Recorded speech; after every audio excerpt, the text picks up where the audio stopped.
दोस्तों स्वागत है आप सभी का आपके अपने चैनल यू लर्न क्लासेस पे। दोस्तों आप लोग को जैसा कि पता ही है कि हम लोग फोकाने इम्तिहान की तैयारी में लगे हुए हैं और पिछली वीडियो में आपको बताए थे कि हम लोग नन हिंदी का वो सारे चैप्टर्स यानी हम लोग पढ़ेंगे जो आपके इम्तिहान के लिए बेहतर है। तो चलिए उसी में से पहला पार्ट को हम लोग आज देखेंगे और पहला पार्ट जो है उसका नाम है तू जिंदा है। तो इस पार्ट को हम लोग पढ़ेंगे और इसके अर्थ को समझेंगे, इसके मतलब को समझेंगे, साथ ही साथ इससे कौन कौन से क्वेश्चंस बनते हैं और उसे भी देखेंगे, उसका भी आंसर करेंगे। तो चलिए आज के पार्ट को शुरू करते हैं। चलिए वीडियो शुरू करने से पहले आपसे एक छोटा सा रिक्वेस्ट कि यदि आप हमारे चैनल पर नए हैं तो आप हमारे चैनल को सब्सक्राइब कर दें और वीडियो को लाइक ज़रूर करें। तो आज का जो हमारा पहला अध्याय पहला यानी पार्ट है वो है तू जिंदा है। तो तू जिंदा है तो ये इसका शीर्षक है, इसका टाइटल है और इसके अंदर हम लोग पढ़ने वाले हैं। तो सबसे पहले ये समझ लेते हैं कि इस यानी तू जिंदा है का रचयिता कौन है, इसे किसने लिखा है, इसके लेखक कौन है। तो आपको बता दें इसका लेखक आप देखेंगे यहाँ पे शंकर शैलेंद्र हैं। यानी तू जिंदा है तो इनके राइटर जो इनके लेखक जो हैं वो कौन है, शंकर शैलेंद्र हैं। चलिए अब इस पार्ट को हम लोग पढ़ेंगे और समझेंगे कि ये क्या कह रहा है। इसके बारे में अगर थोड़ी सी जानकारी लें तो यहाँ पे कहा जा रहा है तू जिंदा है तो यानी यहाँ पे डॉट डॉट है क्योंकि इसके आगे कुछ और आने वाले कह रहा है कि गहरे जीवन का राग और उत्साह को प्रकट करती है। यानी कहने का मतलब यह है कि कवि इस कविता के माध्यम से हमारे जीवन के जो उत्साह हैं उनको यानी जाहिर करती है और कह रहा है कि इस जीवन राग में अतीत के दुखदाई पलों को भूलकर आशा और नई दुनिया का स्वागत करने की प्रेरणा है। यानी कवि के अनुसार कहा जा रहा है कि इस कविता के माध्यम से कवि हमें यह बताना चाह रहे हैं कि हमारे जीवन का जो गहरा यानी ताल्लुक है यानी दुख और सुख से, कामयाबी और कहने का मतलब नाकामयाबी से, सफल और असफलता से, तो इससे ये क्या कर रहे हैं, हम बड़े ही उत्साह के साथ हम लोगों को रूबरू करवा रहे हैं, उससे हमें कनेक्ट करवा रहे हैं। और कह रहा है कि जो भी यानी दुख के पल हैं उनको आप भूल जाएं, जो अतीत में जो बीते हुए वक्त में जो भी हुआ उसे भूल कर आने वाले दिनों के लिए आप बड़े ही है ना उत्साह के साथ उसका स्वागत करें, है ना, और उनके बारे में उनके लिए तैयारी करें। तो ये एक प्रेरणा दे रहा मुझे, है ना, ताकि हम आने वाले वक्तों को बेहतर तरीके से स्वागत कर सकें। तो चलिए इस कविता को हम लोग पढ़ते हैं और समझने की कोशिश करते हैं। तो कविता है तू जिंदा है तो जिंदगी की जीत में यकीन कर, अगर कहीं है स्वर्ग तो उतार ला जमीन पर।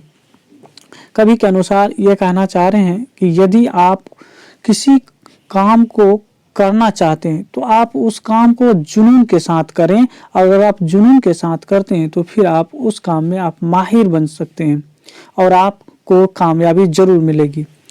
आगे देखिए आगे क्या कहना चाह रहे हैं, कह रहा है ये गम के और 4 दिन, सितम के और 4 दिन, ये दिन भी जाएंगे गुजर गए 1000 दिन। कभी तो होगी इस चमन पे भी बाहर की नजर, अगर कहीं है स्वर्ग तो उतार ला जमीन पर, तू जिंदा है तो।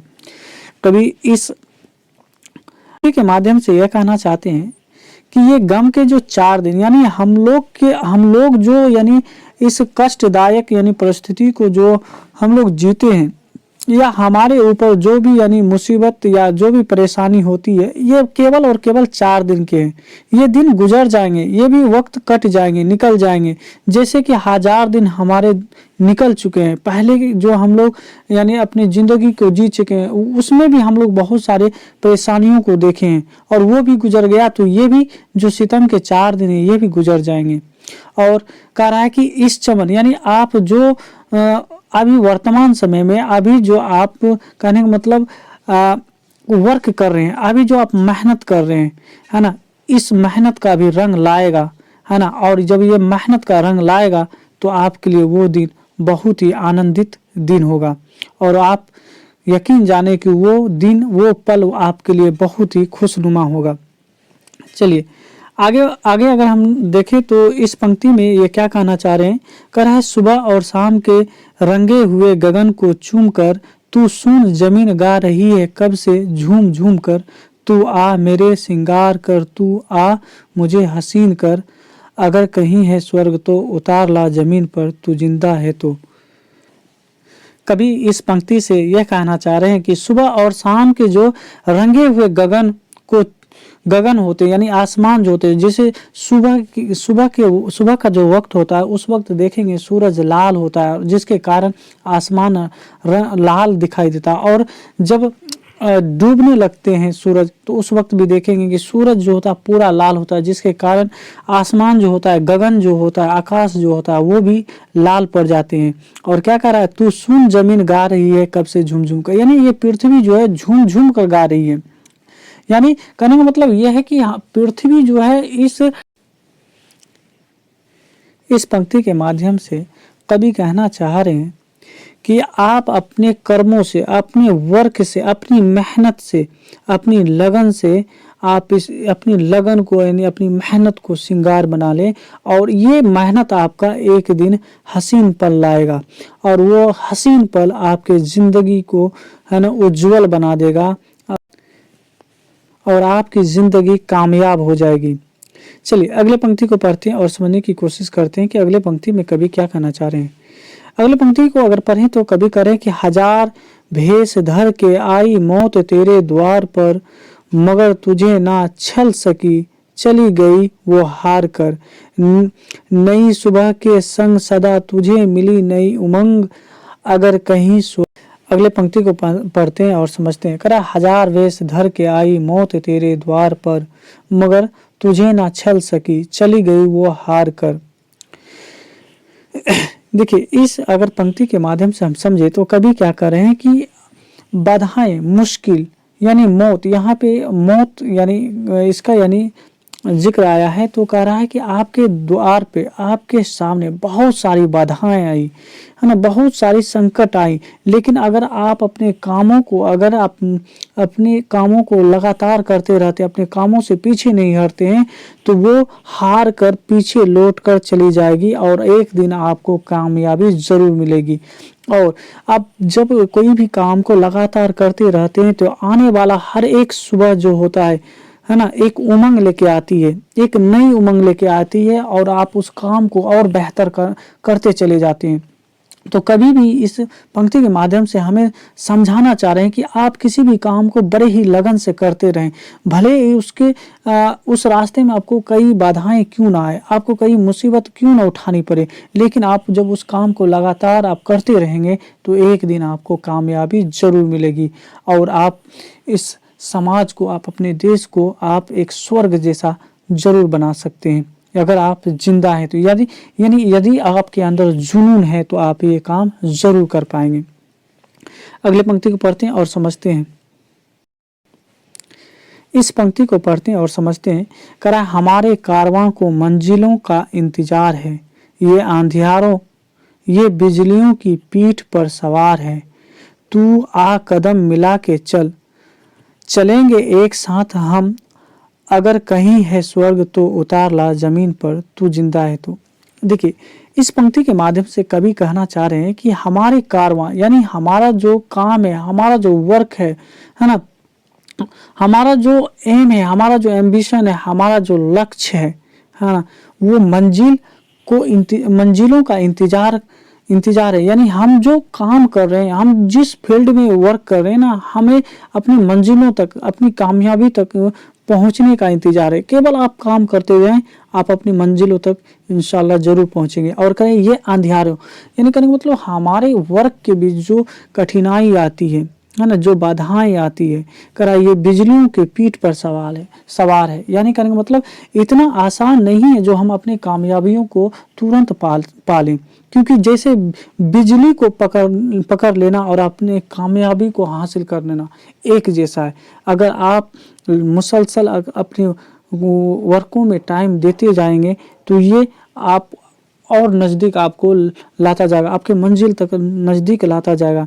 नहीं तो आप एक बिजली के तार को आप पकड़ना चाह रहे हैं, जैसे कि बिजली की तार में करंट यानी दौड़ती है, उसी प्रकार से आपकी मंजिल है। इसे उतना आसान नहीं है जितना आप चाहेंगे। हाँ, आसान आप बना सकते हैं जब आप अपनी मेहनत से उसे लगातार करते रहें तो। और कहा तू आ कदम मिला के चल, यानी आपको है ना कदम मिलाकर, यानी हर हर एक वक्त आपको अपने वर्क पे ही काम करना है, अपने यानी मंजिल के बारे में सोचना है और चलेंगे एक साथ अगर कहीं, यानी कहने का मतलब ये है कि आप अगर रेगुलर आप वर्क करते जाएं तो आप अपनी मंजिल तक जरूर पहुंचेंगे। चलिए अगले यानी पंक्ति को पढ़ते हैं और समझते हैं। जमी के पेट में पली अगन, पले हैं जल जले, टिके ना टिक सकेंगे, भूख रोग के स्वराज ये, मुसीबतों के सर कुचल चलेंगे। कभी इस पंक्ति के माध्यम से यह कहना चाहते हैं कि जमीन के अंदर जलजले आते हैं, ज्वालाएं निकलती हैं, यानी आग निकलते हैं, लेकिन इससे कभी घबराती नहीं है।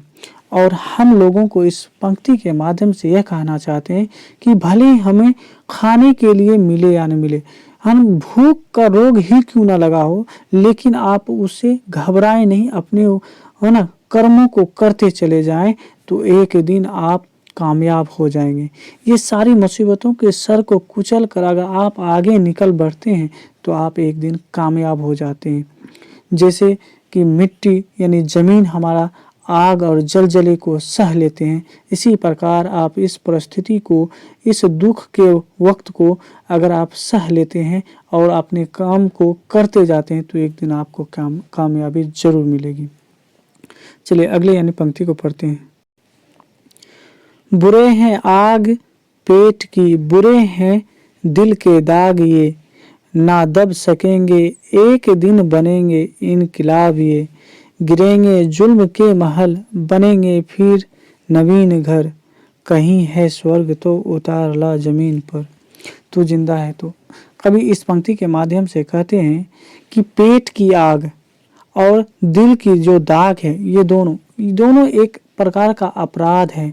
यदि इसे खत्म ना किया जाए तो एक दिन इनकलाब बनेगा और फिर ये जो जुल्म के जो महल हैं ये गिरेंगे और फिर से उसी जगह एक नए घर बनेंगे। और इस तरह से हम अपने देश को, अपने चमन को हम स्वर्ग बना सकते हैं।